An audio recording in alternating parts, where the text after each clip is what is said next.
la demande du refuge là, qui vous demandait là, 300 000 annuellement.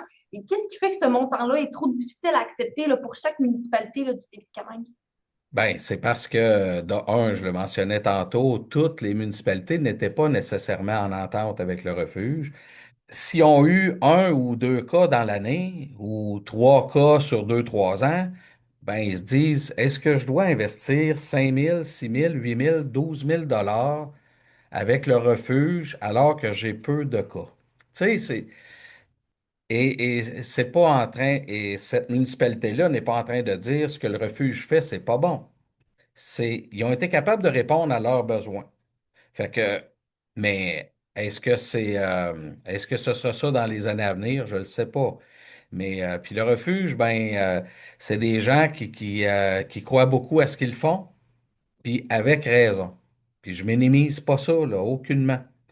Mais on a des choix à faire administrativement parce que c'est ce que les élus ont à faire, gérer un budget, regarder quelles sont les priorités, puis essayer d'avoir le plus possible des services de qualité. Chaque municipalité a le droit de choisir comment est-ce qu'ils vont fonctionner là, Ouais. pour ces problématiques-là. Effectivement, ça appartient à chaque milieu municipal.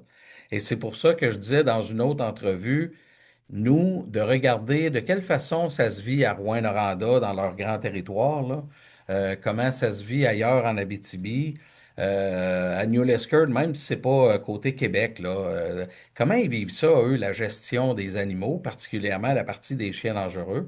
Puis le fait de s'alimenter de ce qui se vit ailleurs, ben moi, je pense que ça va nous permettre, toujours en discutant avec le refuge, de trouver notre voie de passage, puis que tout le monde soit bien dans ses propres missions, que le milieu municipal ait une réponse et qu'ils aient le choix encore, parce qu'ils ont toujours le choix de dire, moi, je le gère chez nous, dans ma municipalité, ou je partage, c'est-à-dire, je donne cette compétence-là au refuge pour qu'ils répondent à notre besoin quand ça arrivera. Qu'est-ce qu'on vous souhaite pour la suite?